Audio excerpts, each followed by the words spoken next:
You all may not be familiar with the term door of insanity, so let me provide some background. The door of insanity is the rarely spoken second line to the phrase following, "It takes a village to raise a child." That is, it takes a village to keep mothers from answering the steady, insistent pounding on the door of insanity. Knock, knock. My 3-year-old, Angeline, is napping in my bed, and as I tucked her in this afternoon, she asked, "Are you going to clean your room?" Busted. Even a 3-year-old knows that a pile of t-shirts, panties, and sweatpants don't belong on top of great-grandma's antique hope chest. Touche, little one. Although, actually, she's the one who chewed up her carrots and spat them on the carpet this afternoon. Knock, knock. My youngest daughter, Isadora, is napping after about 14 attempts to put her down.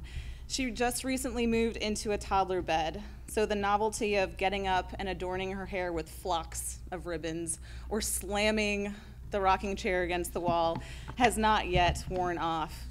She's a persistent one.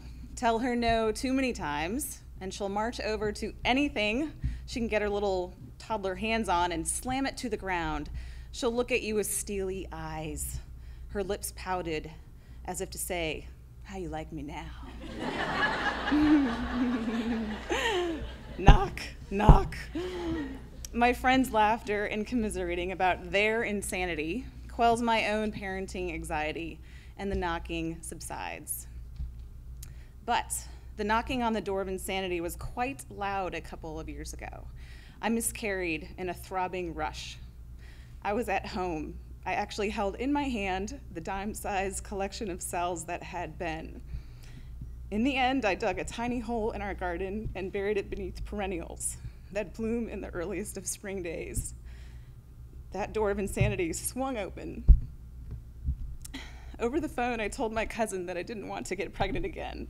I was mad, petulant even. I didn't want a different baby. I wanted the one that I had lost. My cousin waited a moment and asked, "How do you know that new one wouldn't have the same little spirit?"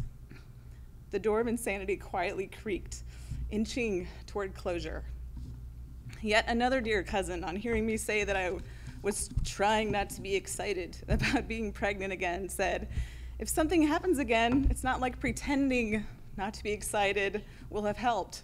Just be excited now." And my mother also talked me down. "Lindsay, you have to let yourself enjoy this. It's a gift." And the door of insanity silently shut. As I type this, I'm gazing at the cover of a magazine featuring the Puma sleek body of the lead singer from the Pussycat Dolls. I am jealous of her honeyed skin and her damned clavicles. I am orbiting farther and farther away from that hot girl world because I know what is inevitable. You see, I am currently knocked up, expecting, and as the weeks-old embryo divides and divides its cells, I will grow immense, and I will drift far off from hotness like a looming parade balloon.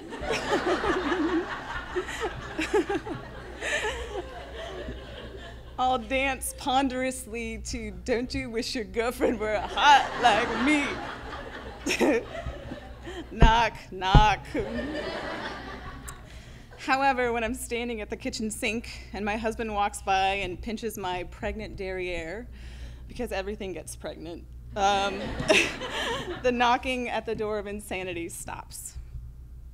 The village, that precious village, keeps parents from flinging themselves willingly over the threshold of the door of insanity.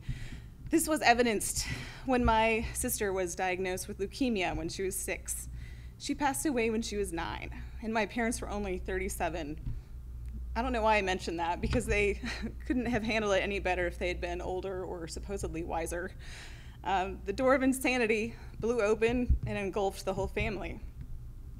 Without family members to pick up my parents from the dregs of grief, and without friends taking my brother and I for a couple hours so that my mom could linger in my sister's bedroom, Without the village's faith in the remote possibility that happiness and love might yet return, my family would have been lost.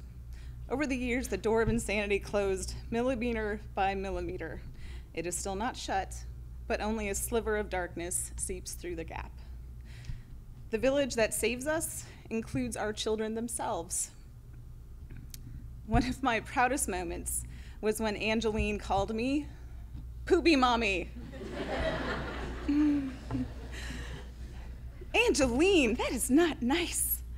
She quietly assessed me. She pondered. She pointed her toddler finger at me and declared, "Tinkle, Mommy."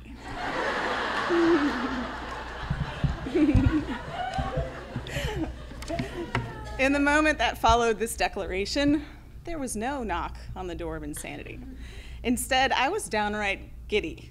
Inside, of course. I dutifully furrowed my brow, but my husband, standing behind her, held his stomach in a painful, silent laugh. How clever she was, and what moxie. Yet, we truly fear her teenage reign of terror. The pounding on the door of insanity will grow louder today, tomorrow, next week, and over the years. But my husband and I will depend on our precious village to hush the knocking and attach a child safety lock to the door.